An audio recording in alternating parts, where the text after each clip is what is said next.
I've lived here predominantly most of my life. So I grew up in the city of Salisbury. I moved out to Melbourne for 10 years and then came back. So I'm now 44, so do the maths, it's about 34 years.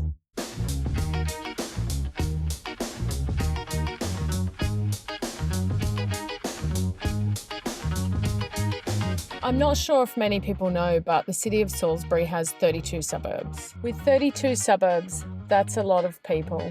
That's a lot of diversity. Carers are awesome. They are compassionate, empathetic. They are selfless. But a lot of carers don't get the help that they need. They don't visit GPs. They put their mental and physical health last. It's like being on an aeroplane. The plane is going down. We're always told to help ourselves first, but carers are not this type of person.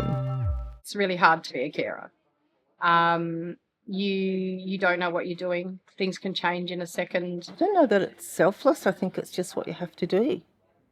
Because what else is going to happen if you don't do it? There's nobody else. It's like when you're at work and you come back from a holiday and you've got, 100 emails in your inbox. It is a massive role as a carer.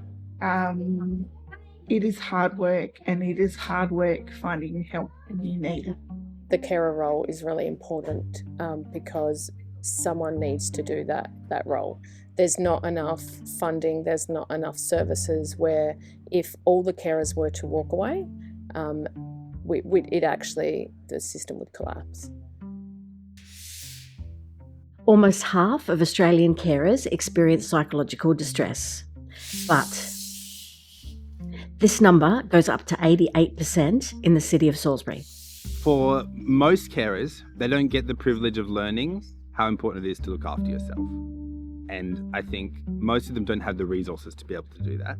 But if you don't look after yourself, you actually can't continue to show up. I have accessed the services in this area since I was a teenager. I mean, the barriers I've found at the moment is the high demand.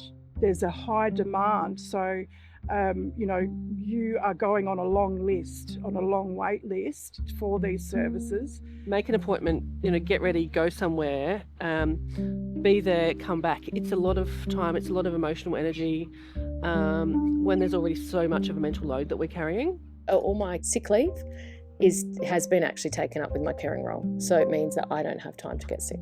Psychologists are really expensive, that's a really basic issue that is going to impact every single person who needs that support. And it just means that your support needs are higher when you have these kinds of caring roles. But that doesn't mean that you don't need the same kind of mental health supports as everyone else. We're doing a lot for our people with disability. We're giving a lot of ourselves.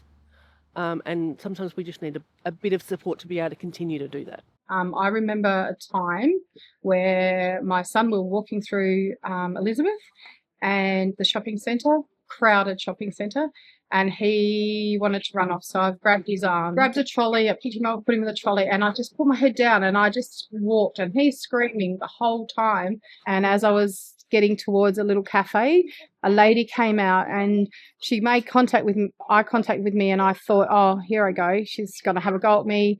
But she didn't. She looked at me and she said, you've got this. You're doing a great job. And I still remember her. And I just put my head up, took a big breath, smiled and went, yep, I've got this. And it blocked out every noise that I had and every power that I had. And I just continued to walk out. And I got my child safely to the car park and took a bit of a breath.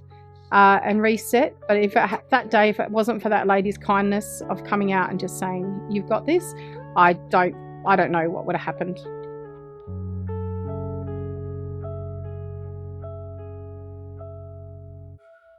I've seen so many examples of where a peer relationship just cuts through the need for someone to really explain what's happening for them, because it's a shared experience.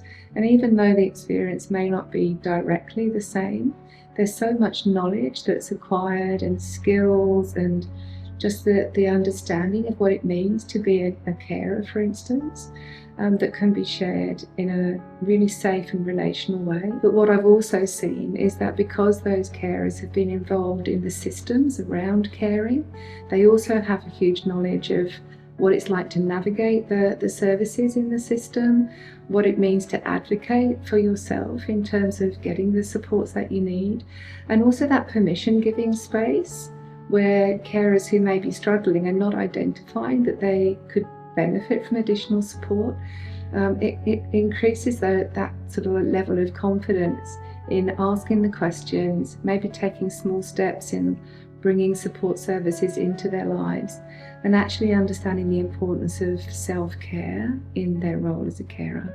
The biggest thing, the most powerful thing is when someone who's been there, who's got the lived experience, sits down with someone whose life does not include other people with that lived experience, and they can say something and know the person they're saying it to understands 100%. People often are doing things that push a person beyond their limits, physically, emotionally, spiritually, and then they get to say that to someone who just goes, yes. The carer, they know what help they need, but nobody's ever validated the fact that it's okay to need it, that it's reasonable to feel that this is too hard, that actually there are other people who've also found it too hard, and that it's okay to want things to be different than they are. Nobody's ever validated that for them before. It's people with the lived experience supporting someone who is living it right now. And they're bringing all that knowledge, skill, experience into that peer situation. Nobody who doesn't have that lived experience can provide that same support, because until you've walked it, you really don't know. Yep.